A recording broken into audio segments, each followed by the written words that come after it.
গত ৩১ মার্চ বেনজিরের ঘরে আলাদিনের চেরাগ এবং ৩ এপ্রিল বনের জমিতে বেনজিরের রিসোর্ট শিরোনামে একটি দৈনিক পত্রিকায় প্রতিবেদন প্রকাশ হয়। এতে সাবেক আইজিপি বেনজির আহমেদ ও তার পরিবারের সদস্যদের বিরুদ্ধে অবৈধ সম্পদ অর্জনের অভিযোগ ওঠে। পরে ২৩ মে সাবেক আইজিপির সম্পত্তি এবং ব্যাংক হিসাব জব্দের নির্দেশ দেন আদালত। যদিও ৪ মে পরিবার নিয়ে দেশ ছাড়েন পুলিশের সাবেক এই কর্মকর্তা।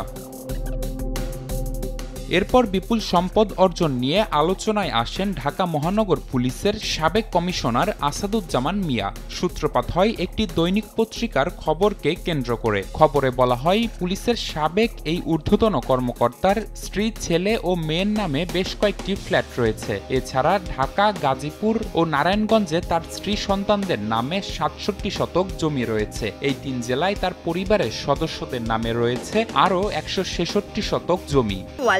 ফ্রিজ কিনে অনেকের মতো আপনিও হয়ে যেতে পারেন মিলেনিয়াল। সেরা পণ্যের সেরা অফার।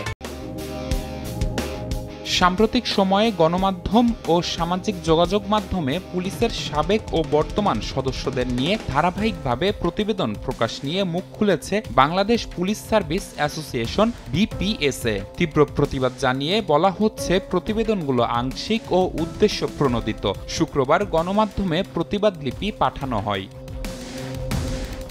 গণমাধ্যমে প্রকাশিত এ ধরনের প্রতিবেদনের অধিকাংশ ক্ষেত্রেই কোনো তথ্যসূত্রের উল্লেখ নেই বলেও উল্লেখ করা হয় প্রতিবাদ লিপিতে। এতে বলা হয়, তথ্যসূত্রবিহীন, বাস্তবতা বিবর্জিত, অতি কথিত এ ধরনের প্রতিবেদন পেশাদার সদস্যদের মনোবল ক্ষুণ্ণের পাশাপাশি পুলিশের ভাবমূর্তি নষ্ট করার যথেষ্ট অবকাশ করেছে।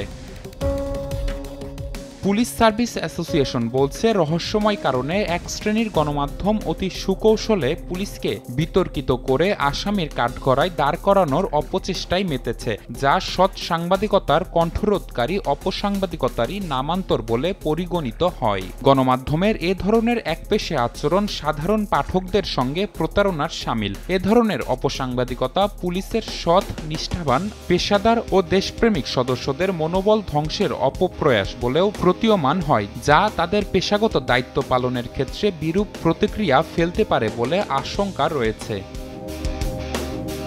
পুলিশ কখনোই গণমাধ্যমের কাছে এ ধরনের অপেশাদারী সাংবাদিকতা প্রত্যাশা করে না বলেও উল্লেখ করা হয় বিজ্ঞপ্তিতে। এতে জননিরাপত্তা ও জনশৃঙ্খলা রক্ষার ক্ষেত্রে এ ধরনের বিভ্রান্তিকর প্রতিবেদন প্রকাশ করা থেকে বিরত থাকার জন্য অনুরোধ জানানো হয়েছে। পুলিশ দুর্নীতির বিরুদ্ধে সবসময় জিরো টলারেন্স নীতি অনুসরণ করে আসছে বলেও উল্লেখ করা হয় বিজ্ঞপ্তিতে। তবে পুলিশের বর্তমান ও প্রাক্তন সদস্য সম্পর্কে গণমাধ্যমে প্রকাশিত উদ্দেশ্যপ্রণোদিত তথ্যসূত্রের উল্লেখ নেই ও আংশিক দাবি করলেও কোন কোন গণমাধ্যম সেগুলো করছে তা উল্লেখ করেনি বাংলাদেশ পুলিশ সার্ভিস অ্যাসোসিয়েশন। নিবিড় সাহা, সময় সংবাদ, ঢাকা।